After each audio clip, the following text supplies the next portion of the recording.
This is Bart Peterson, and you are listening to the FCPA Compliance Report on the Compliance Podcast Network. This is Greg Gilchrist, and you are listening to the FCPA Compliance Report on the Compliance Podcast Network. This is Dan DeMarco, and you are listening to the FCPA Compliance Report on the Compliance Podcast Network. This is Tom Fox. Welcome to this special series on the FCPA Compliance Report on Wirecard. Mikhail, Reider-Gordon, and myself are going to be exploring the Wirecard case and its implications in a deep dive over a multi-part podcast series. Today, we take a look at the last week's events and short sellers and what they brought to the Wirecard saga. Hello, everyone. This is Tom Fox, back again with Mikhail Reider-Gordon, Managing Director at Affiliated Monitors, for our continuing exploration of all things Wirecard. First of all, Mikhail, welcome back. It's my pleasure to be back. So one MDB aside, which may settle sometime in 2020, this may be the most fascinating accounting and scandal and fraud scandal in some time, Mikhail. But could we give our listeners sort of an update of where things ended? And we're recording this on Sunday, July 26th. So by the time this posts later in the week, there may be additional updates. Indeed, at the pace that we've seen developments emerge, I wouldn't be surprised at all. But yes, it's fair to say quite a bit has happened since our last episode only a week ago. So let's reacquaint listeners with the primary actors and catch up on where they are today. So we have first up Marcus Braun, right, disgraced CEO of Wirecard.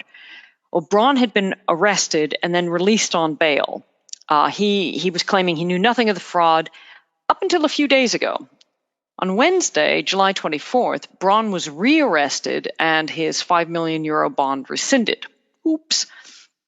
So this has a lot to do with another former Wirecard exec, Oliver Bellenhaus, who we discussed on the last episode.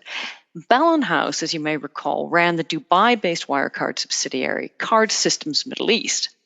He returned to Germany and was arrested a couple of weeks ago. This week, Bellenhaus was first to the post. He voluntarily gave himself up and admitted, and this is the important part, admitted wrongdoing and his involvement in this multi-billion euro fraud.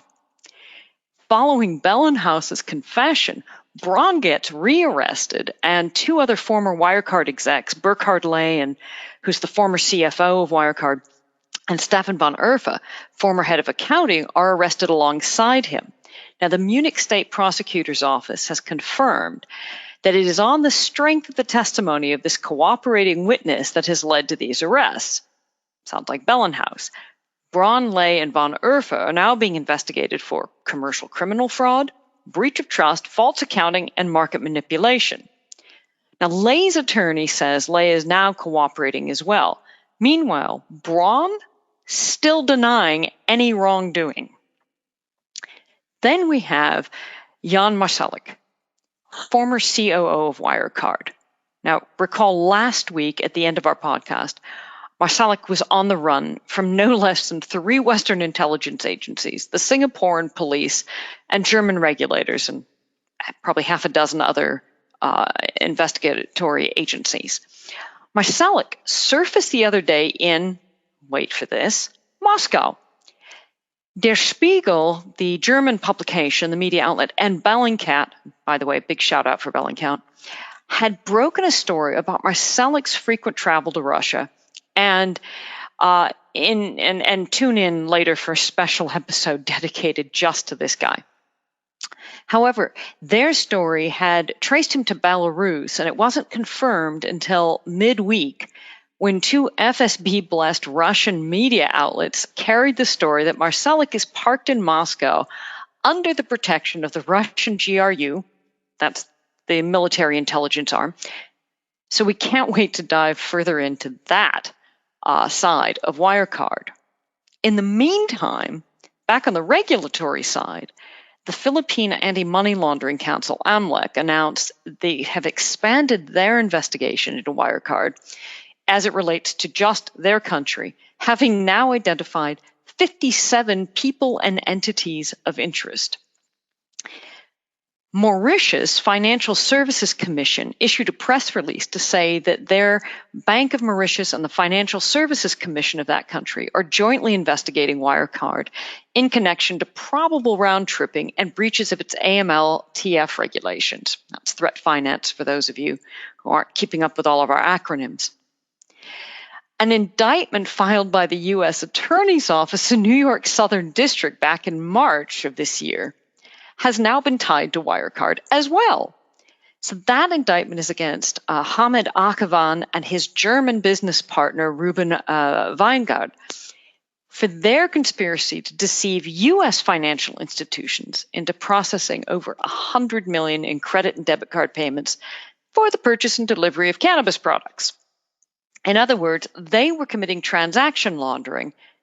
And later we'll dive into the seedier side of Wirecard's processing and the nexus to other money laundering cases. So all of that has happened. And along the way, the German government has discovered some awkward political connections to Wirecard that they are now trying to sort out. And we'll discuss that in a little bit, as have the Austrians. German regulator BaFin is being sued by a group of investors. The EU is investigating Germany for allowing Wirecard to go as long as it did unsupervised. So, 7 days, just another dull week in the Wirecard news cycle. It's just incredible, and of course, speed at which social media amplifies all this makes this even more dramatic. But what we wanted to do in this episode was maybe take a step back and explain some of the not key concepts, but key players in the entire Wirecard history and how they relate to bringing the company down, the questions they have raised, how they may be involved going forward, because both Mikhail and myself see this as not only an ongoing story, but a story that will impact many other disparate interests going forward. So, Mikhail, I wondered if we might start with a little bit of an explanation of not only short sellers, but what is a short seller, and more importantly, what was their role in the Wirecard imbroglio? Yeah, that's a great question. And short sellers here play an absolutely central role. So what is a short seller, right? Short selling is a long practiced means of gaining from downward movements in asset prices. So a short seller will borrow shares or other financial instruments, could be currencies, oil contracts, but they'll borrow those from an investor in a company with the idea that the price is going to fall. They will then sell those borrowed shares and buy them back in the future to return the loan. So hedge fund short sellers who believe a company is overvalued will borrow those shares, right? They'll sell them. And if and when that stock price falls, they'll repurchase the shares they sold, hand them back to the original investor that they borrowed them from, and pocket that difference. They're arbitraging that difference between the high price at which they sold them early on and the low price they paid when they repurchased them. It's only possible for an investor to short a stock or other instrument if there's another investor willing to bet that the shares or commodities will not fall at least as far as the short seller believes. Many short sellers now use derivatives, which provide similar exposures but offer an easier to trade than shares. Most commonly, this would be done using futures or options. There's even a firm now, Equilend, that has actually developed a new electronic marketplace for stock borrowing. That said, given the nature of this type of selling and buying, most of this borrowing for short selling happens, as they say, over the counter. And typically, people lending and borrowing shares already have a long-established relationship. I don't know if it is a historical anomaly, but my sense is somewhere in the back of my head, I was either brought up to believe short selling was bad, or short sellers got a negative attitude, especially around the last tech bubble from the end of the century into the early part of the first decade of this year. Yet we really see short sellers, I think, providing a very important part part of market information, market discussion, and really adding to the robust investor community. Would that be a fair assessment, or do you see something completely different? Well, it's a controversial. It's been controversial for many years. So first, let's take the first part of the question about, is it wrong or prohibited? It's not illegal. However, interestingly, both Christianity and Islam have traditionally disapproved of short selling. It goes that far back. The Church of England has actually spoken against it. In 2008, two of the Church of England's most senior clerics, Dr. Rowan Williams, who was then Archbishop of Canterbury, and the Archbishop of York, John Santamu, launched very public and scathing attacks on short sellers. And in fact, they were at an event for, of all things, the worshipful company of international bankers. And in a speech there at this dinner, they called them short sellers bank robbers and asset strippers. It was a very public excoriation. Some years ago, even Scotland's First Minister, for instance, Alex Salmond, called them spivs and speculators. For the Church of England, it was a little bit of an embarrassment when it later became known that Church of England had been earning fees from having lent out shares from holdings in its pension fund to short sellers, and they were doing quite well by it, as a matter of fact. So I want to step back on how both the lenders earn money in addition to the short sellers, because there's a sort of a misconception that somehow these short sellers are profiting uniquely. You don't just take possession of some investor's shares for nothing, right? Typically, the short seller is going to provide some form of collateral surety. Could be cash, that's the most common. Typically, 102% of the share value at the time of the borrow. And then additionally, the lending investor earns a borrowing fee, which is usually interest on that collateral. And the fees actually help predict how many short sellers are borrowing at any one time of that company's shares. So if there aren't many borrowing, the fees may be nominal, maybe 0.25% per year. However, the more short sellers borrowing, the higher the fees. So some can get up to some eye-watering numbers, 50% or more. That's seriously risky territory. Share lenders can also recall or demand their shares back with pretty minimal notice, which could leave a burning hole in the short seller's pocket if that share price has not fallen. And sometimes short sellers, when so many jump in to a particular company, selling off those shares, they can cause the price to drop, triggering the entire market just because of the volume of shares that are going up on the market for sale. They can trigger market panic. So it's a careful balance. And if you want to know how many company shares are being shorted, look at the number being borrowed. That's a really good indicator of the short position. Now, some regulators have banned certain forms of short selling. So, for instance, in the UK, the FSA has banned short selling of bank stocks. Short sellers in some jurisdictions may self-regulate them, mindful of libel laws. In the U.S., freedom of speech laws help protect short sellers who say unflattering things about companies whose stock prices maybe don't quite align with what the financial statements say. So when short sellers, for instance, began publishing lengthy reports that highlighted Wirecard's accounting irregularities and questioned the soundness of some of the company's acquisitions. In this case, with Wirecard, Germany's BaFin, the regulator, actually banned short selling of Wirecard. Short sellers have been around a long time, but a more recent form might be considered activist short selling.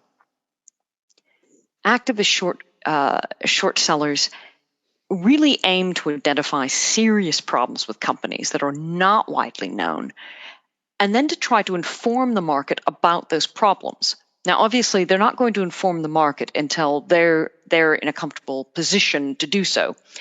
But the sellers emphasize that they are often drawing attention to uncomfortable truths about a company's financial position. Jim Chanos, who's a very well-known short seller, he made his first real packet of money off the Enron scandal. He shorted Enron. He says he is a real-time, this is his quote, real-time financial detective who's incentivized to root out fraud. Essentially, when activist short sellers or hedge funds publicize information that highlight that a company's claims don't stand up to facts or its financial position really isn't so strong as to warrant that high share price, they're telling the market those shares really aren't as valuable as you think, and here's why. And activist short sellers will assert that they're actually helping the market and other investors by exposing the real value of a company's shares. And they don't just blurt this out. They perform meticulous analysis and research, and they're buying and selling the shares before the market's fully aware of the negative information. Because once that information does become widely known, in theory, the share price is going to effectively adjust and price those concerns into the value, and then the price is going to drop. Now, with Wirecard, as we've seen, that wasn't always such a straightforward process. Activist short selling, it doesn't, for instance, lots of people right now are going, oh, great, I'm going to become a short seller. I know all sorts of bad things about companies and misdeeds. It's not about identifying purely ethical violations, like selling vape pens to children or having a supply chain that includes conflict minerals, polluting the ocean, and so on. It's fundamentally about identifying information that is material to the value of a company. Those that excel at identifying contradictions in what a company's management may say or checking facts on the ground against the company's claims, they're the ones who are going to profit, but only when other investors lose money for failing to recognize those same inconsistencies and continuing to hold on or continuing to invest at that higher share price of that particular company. Short sellers are on the hunt for what's called legal fraud. That is an intent to deceive the market. It could come from creative accounting, playing fast and loose with the value of acquisitions that make it appear the company is really growing when it isn't, using goodwill too expansively, or when a company that makes widgets, for instance, suddenly refashions itself as fintech, or begins to make claims of unique prowess via the adoption of cutting-edge technology. Only the descriptions don't make a lot of sense, and when you start to get into the information behind that, it doesn't add up. Think back to our first episode where we discussed some of the bizarre statements Wirecard CEO Marcus Braun made. Right? Same thing. Before Wirecard, Enron was the poster child for having engaged in what's called sharp accounting practices. I think that a friend of mine's father used to be the head of the Bureau of Prisons here in the U.S., and he would describe what his white-collar inmates had engaged in as sharp business practices. Short sellers need to be highly skeptical, not accept the numbers in firms' financial statements as hard facts, and essentially engage in research not unlike investigative journalism. Start with the money. The financial statements work out from there. What the company says about itself, can it be verified? A really fascinating study was conducted a few years back in 2014. A couple of economists, Alexander Lundqvist and Wenlan Chin, who were with the U.S. National Bureau of Economic Research, and they decided to ask, how constraining are limits to arbitrage? And they were focused on short sellers. So what they wanted to examine were recent financial innovations that allowed limits to arbitrage to be sidestepped, and overvaluation of exchange-traded shares thereby to be corrected, even in settings characterized by extreme costs of information discovery and severe short sale constraints. So this is all about how expensive it is to take these positions as short sellers, and were there any corrections because of this, and what were the limitations here? So these two researchers read through 5 years of reports on every single corporation that was traded on U.S. exchanges. Every single report issued by short sellers about any company that was traded on any U.S. exchange.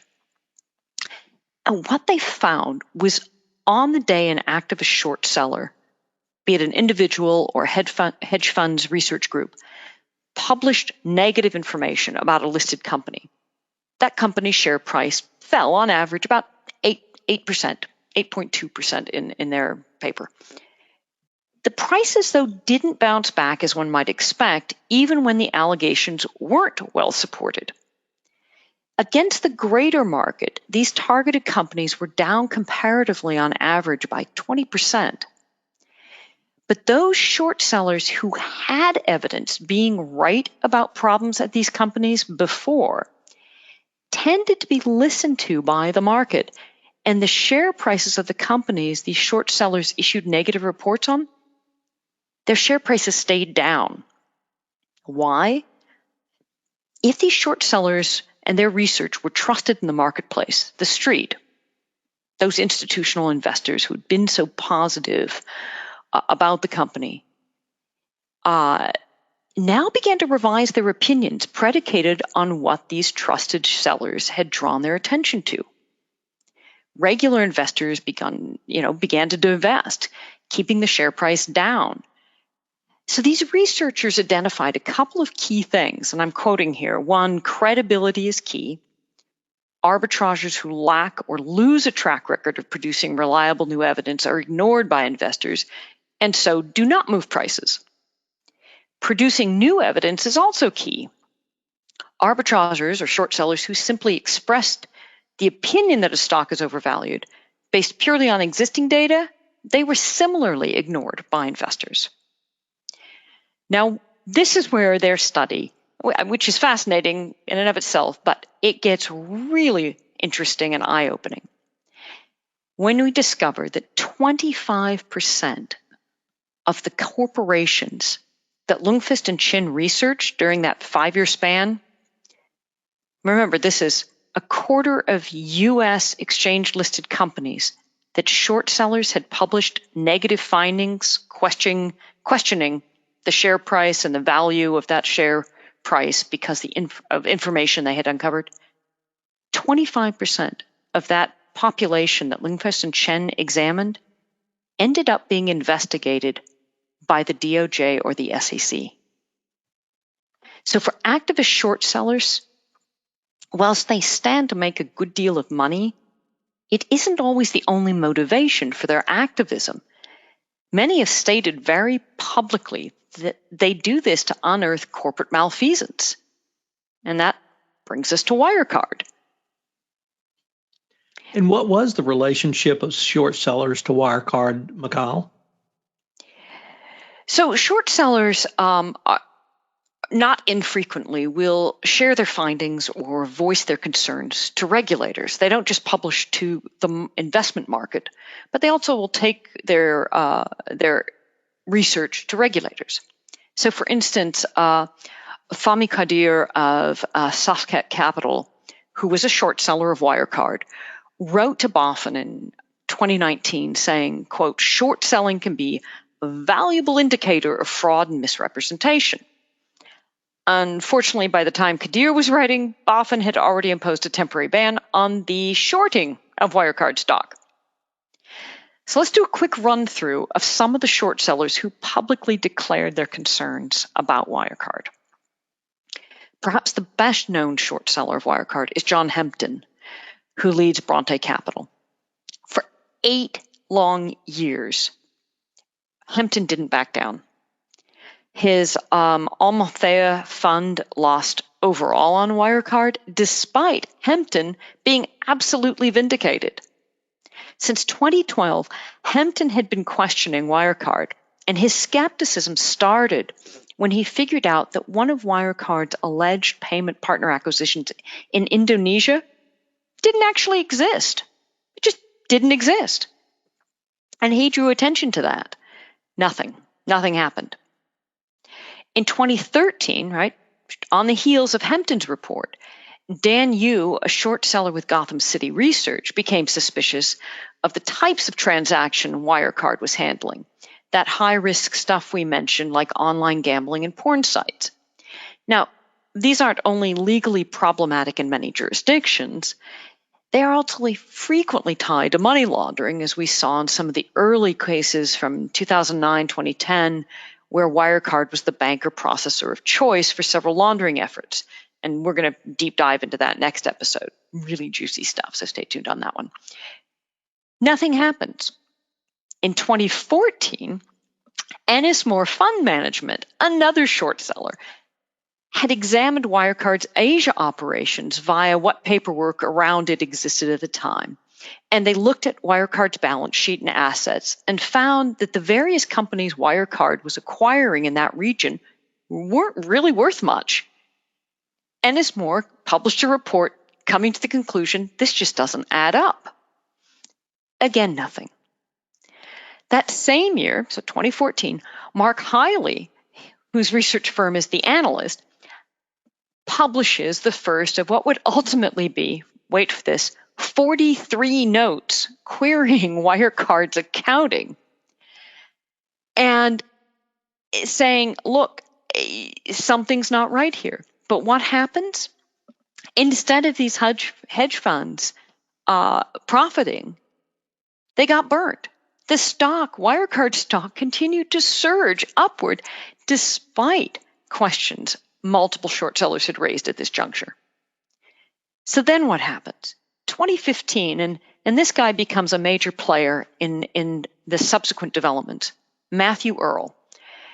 He's the co-founder at the time, his company was called Shadowfall Capital and Research. Under his own name, he publishes concerns about Wirecard, and he explains why. And we'll return to Earl's story in just a moment.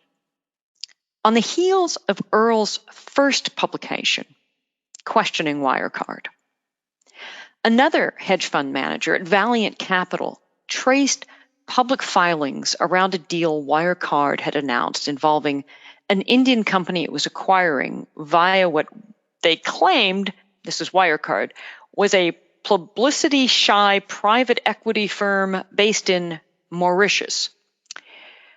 Conclusion from Valiant in its report, fraud. So let's go back to Earl.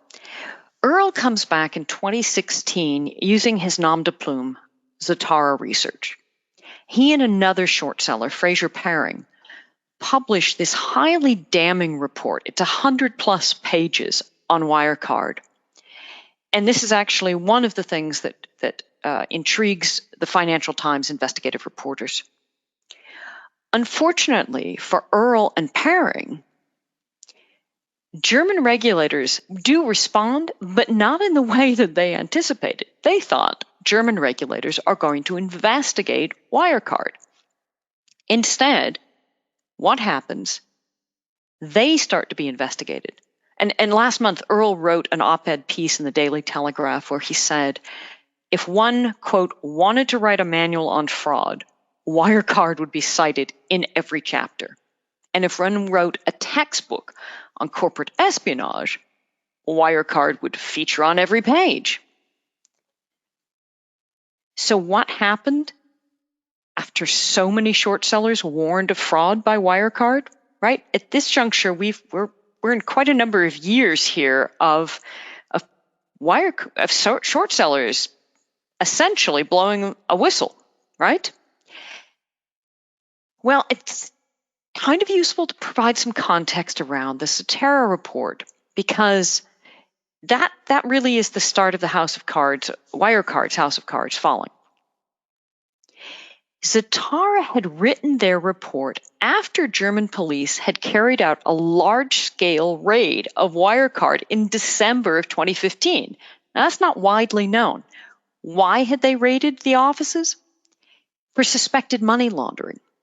The raid was in a response to an MLAT from US DOJ. So again, hold that money laundering thought to the side and let's stay with the short sellers for a moment. That prompts Earl and Perry to write this 100-plus page damning report with all sorts of supporting evidence.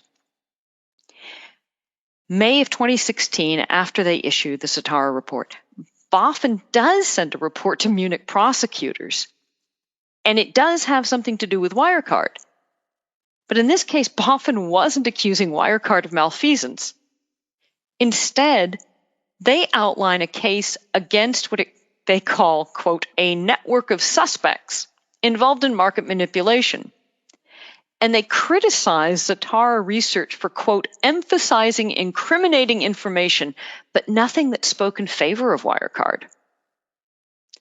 So, although factually accurate, they said Zatara's reports were misleading. They were so negative. It wasn't very nice. They said unpleasant things about Wirecard. In fact, in that report, Boffin's, not Zatara's, so this is Boffin's report to the Munich prosecutors, they actually point to the fact that Braun had bought shares in Wirecard, which in their minds demonstrated his faith in the company. They actually wrote to the prosecutor that he, Braun, is, quote, convinced of the positive development of his company, as if the mere act of endorsement by a CEO is sufficient evidence that the company's financial assertions are reliable. By mid-2016, Boffin had sent this 45-page report to prosecutors, and they urged them to launch a criminal inquiry into 37 investors. These are short sellers, including those in the UK and the US. The Munich prosecutor's office spends the next 4 years investigating the investors who bet against Wirecard shares, these short sellers. Now imagine if they'd put that much effort into investigating Wirecard. In fact, after the Zatara report, Wirecard's lawyers go to Boffin and ask them to investigate as well. So now we have the lawyers from Wirecard going to Boffin saying, "Wah, you need to stop these darn short sellers." And Boffin going to the Munich prosecutors saying, "Yeah, you should investigate these short sellers who have highlighted all of these deficiencies in Wirecard's finances." So as the autopsy of the company has begun, we've actually seen email correspondence surface from Wirecard's counsel, for instance, saying any help that Boffin could, quote, provide to us is very much appreciated. And Boffin confirming to Wirecard's counsel the same day that it's investigating these investors. Yeah. At one point, the German prosecutors then tried to convince the UK's FCA to investigate the short sellers, particularly those based in London. The FCA reads through the Munich prosecutor's report and concludes that the Germans' evidence against the short sellers is really not sufficient. And again, the autopsy days, another memo has surfaced, this one an internal memo from February of 2017. And in it, an official at the state prosecutor's office in Munich documents their results from discussions with the FCA. And it recounts that they told the FCA that its support for the allegations was, quote, trading behavior of the suspects, that's the short sellers, as well as anonymous tips by email about their alleged connections with the Zatara report. Well, the short sellers wrote the Zatara report, so yes, they would be connected to it. Not surprisingly, the FCA demurs, noting that said information would not really be sufficient for a search warrant. Is that the end of it? No, far from it. These short sellers were subsequently treated just atrociously. One was convicted by the Munich prosecutors and jailed for saying precisely the things about Wirecard that have now been proven to be true. things got very ugly for short sellers of Wirecard. Social media trolls leapt to Wirecard's defense, and hedge funds that had shorted the company actually became the target of sophisticated hacking operations. And eventually the hacking is so bad it gets investigated by a Canadian academic research group, which we'll go back to in a moment. Some of the short sellers are actually physically targeted. They're followed around London and elsewhere by private detectives and hired goons that Wirecard had retained. Earl, remember, one of our co-authors of the Zatara report, had people surveilling his house for months, following him around London, taking his photos. A former Libyan intelligence chief, Rami el-Obaidi, who was also a shareholder in Wirecard, admitted he paid for this surveillance operation in London, targeting these short sellers and hedge funds. And we'll meet Obaidi again when we talk about Wirecard's nexus to various countries' intelligence agencies. And that's an episode for another day. But this surveillance operation against these short sellers, it features no fewer than 28 PIs. Wirecard via its law firm Jones Day would eventually admit to having employed these private investigators. So some of these hedge fund managers, right, they've shorted the stock, and this is the summer of 2016, and this Zatara report is rippling across around the world. They tell the Southern Investigative Reporting Foundation, which is a financial investigative reporting group, that they too have observed surveillance operations against them in other countries, not just the UK, and they've received legal threats from Wirecard. The FT unearthed this German document when it was looking into the Wirecard. And it was created by a European PI firm. And it basically, this document sets forth a sophisticated eavesdropping initiative in the UK targeting not just short sellers, but journalists who were deemed to have hurt Wirecard's feelings with their queries and challenges into its business operations. And included in the plan were discussions of hacking, pinging people's cell phones for geolocation data, inserting man-in-the-middle attacks, and that's so they can gain access to the phone calls, even tracking SWIFT data to ascertain if these naysayers were being paid to expose negative information about Wirecard. Peering, the other co-author of the Zatara report, made a claim which was never fully substantiated, but there was a police report filed, that he had supposedly been held against his will by two Eastern European men who had forced their way into his car when he dropped his daughter off at school. Peering claimed that they demanded he tell them everything he knew about the Zatara report and Earl. Many of the short sellers, in fact, most of them, were targets of email phishing attacks, sustained attacks. Citizen Lab, which is our Canadian research group, they're an academic research group, they focus on the study of digital threats to civil society. Well, they get called in by Earl, and they end up compiling an investigative report on sophisticated hacking attacks perpetrated on hedge funds, anybody who shorted Wirecard. Citizen Lab's report identified a global hacking ring run out of the company in India, and Earl was just one of many of their targets. And whilst Citizen Lab declined to reveal if they had connected directly the Indian hacking operation to Wirecard, they did share their findings with US DOJ, and DOJ is now said to be conducting their own investigation into that side. Earl was the target of this just gross online smear campaign that kicked off in December of 2016. This was followed by two thugs showing up at his home one night trying to question him about his report. He was interviewed on NPR about it, and he explained he assumed that the German regulators would do things by the book. So he called Boffin's whistleblower hotline to report that these thugs and this intimidation campaign was going on, assuming the German regulator would want to put a stop to it and maybe even investigate what Wirecard was up to and if they were behind this assault. Instead, the person who answered the hotline, after hearing that the matter involved Wirecard, hung up on him. So he went to Germany. He flew out to Germany and made a presentation to another set of German authorities, a prosecutor and a detective. Nothing happened.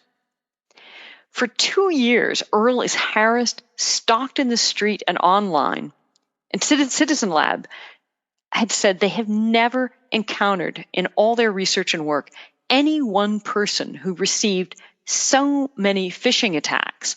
And this is a group that tracks cyber stalkers for a living. When did things change? When did they turn around? When were their suspicions vindicated?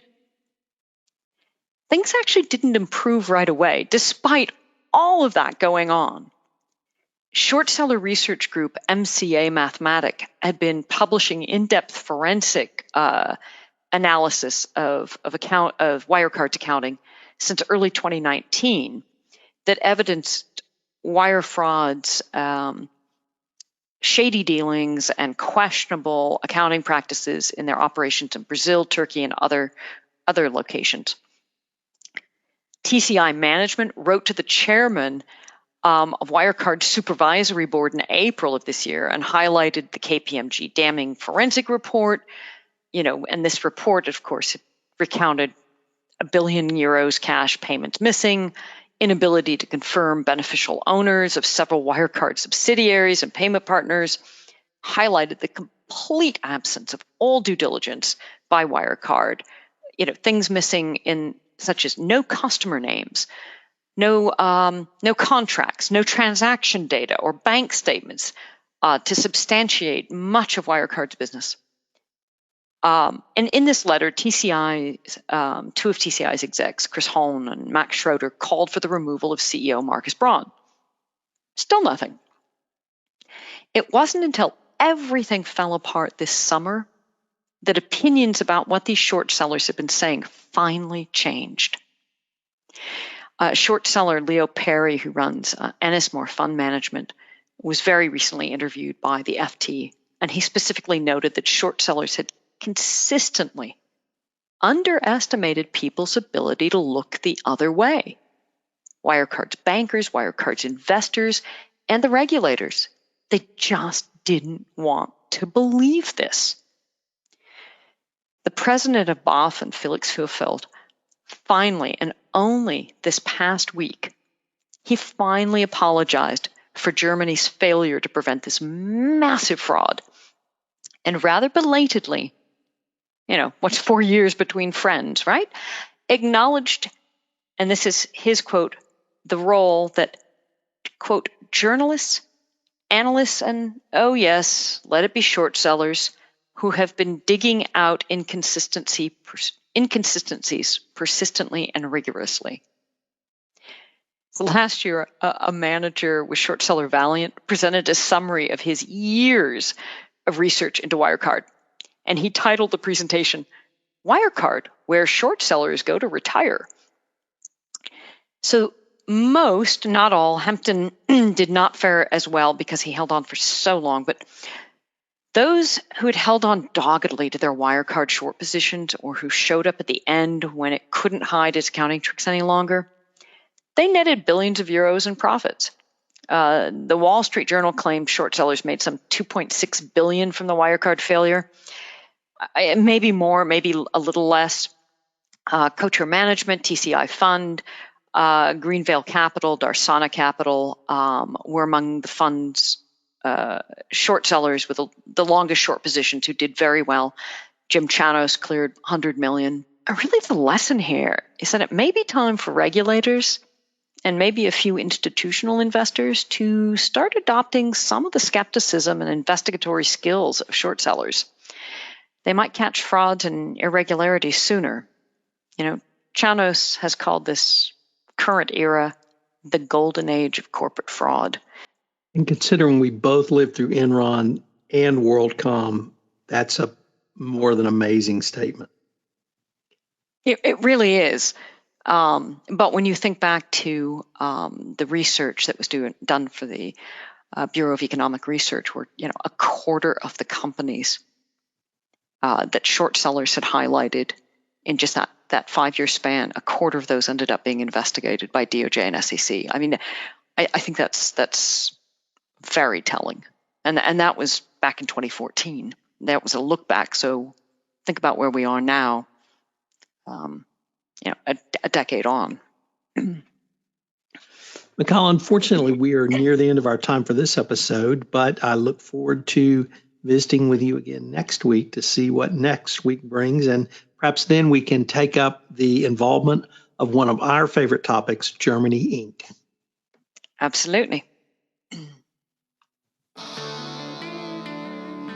Hello, everyone. This is Tom Fox again. I'd like to thank you for listening to this special episode of the FCPA Compliance Report. As I said in the introduction, Mikhail, Reider-Gordon, and myself are going to be taking a deep dive on the Wirecard case over the next several weeks. I hope you will join us again. This special podcast series will focus on the events on the ground and each week, and then we're going to take a deep dive.